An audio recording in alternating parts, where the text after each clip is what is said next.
Hello everybody. Just put together a video for replacing the high mount rear tail light on a Mazda 2011 CX-9.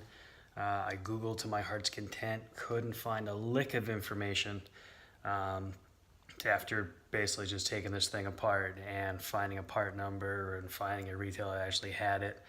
I wanted to make this video because it was a royal pain in the butt, and I didn't want to go into Mazda or a dealership and try to replace this. I'm sure they would have taken me for a ride. So what we have here, basically I ran into the back of my garage, and you notice I took this part down, but that whole top fender spoiler was basically ripped off, was hanging here. So I disconnected the light, and this is what we have sort of underneath it. So as you can see, there's basically these four little guys right here. No clue what they're called. I'm not a car guy, but you know, I can piece one and one together. So they got four there that they basically hang on to. And I ripped that clean off. So I got the part off. This is the replacement. Basically found the part number sort of etched on there. Called Mazda, they had no clue what I was talking about. Googled, finally found the part, and here we go. Trying to put this damn piece of plastic back on the car. Yeah, see, nice little dent in the garage.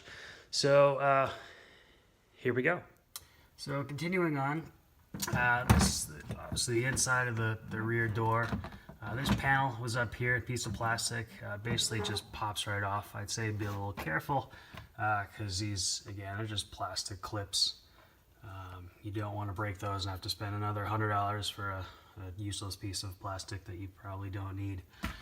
So looking at the underside here, there's basically going to be, it's the same on the other side with your four, whatever these thingies are called that holds that piece on. So what I'm going to do is I'm going to take off one. There's going to be another one under there.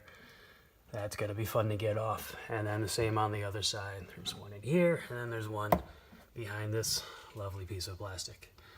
So let's try and take those guys off now. Okay, so scratch what I said about this sucker. The bolt is not behind there. It's actually hidden behind a little piece of plastic here. Go over to the other side. You can see that it looks like that little guy. Just pull that out, pry that out with a screwdriver, fingers, whatever it may be. And then you should see access to the nut that's on the inside. So coming around, basically all I'm doing is I'm just putting a little bit of pressure on that nut there. Yep, I heard that.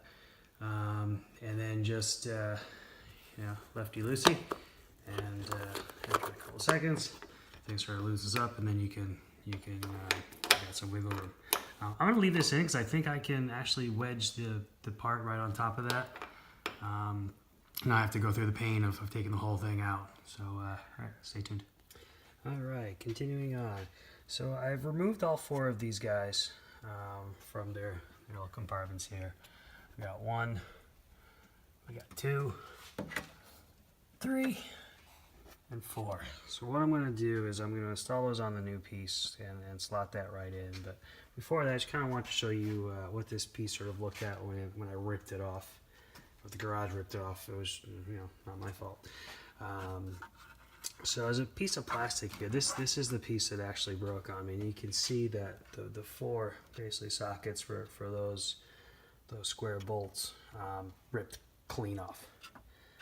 So what I did is I unscrewed this piece of plastic. There's a couple of screw holes there, and because that's where I got the Mazda number, and I'll post that in the notes of the video.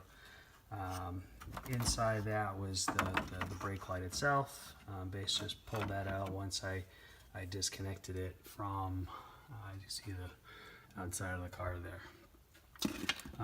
Yeah, so this whole unit itself was going for about $400 from Mazda, so I'm sure that, including labor, yeah, probably running about $500. The piece I got wholesale was I think it was like $90. and then just my pain and suffering to try and get that sucker in. But all in all, not too bad to get off once I ripped it off and once I got those 4 down.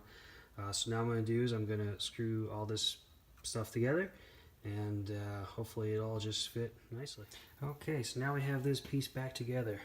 We see we've got these things kind of slid in here. Just be careful. This is plastic, so just don't force it too much. Obviously, I've screwed all this plastic piece back into the actual piece of metal. Got the light back in, nice and tight. Might want to recommend some sealant. I'll put some in there before I throw that back on the car. There's 2 screws that go with this guy, and then the same on this side. So this piece is ready to go back. Connect this before you put it on, because then you'll have to take the whole thing apart again once you realize you forgot to hook it up. Probably get pulled over and get a ticket first, but yeah, connect that back up. Basically stick these 4 guys in the slots up on top. Put the bolts back on, and then test. Should be good. All right, with the magic of some editing and a couple of trips to the hardware store, this thing's back in place. So the only little caveat that I had trouble with was it didn't have a socket wrench that could go in there to tighten all 4 of the bolts. So you're gonna need a 10 millimeter socket wrench, probably about 2 inches long at least. But that did the trick. Tightened all 4. Put this clip back on, no problem, and there you go. Again, didn't want to waste the time with Mazda and probably get fleeced along the way.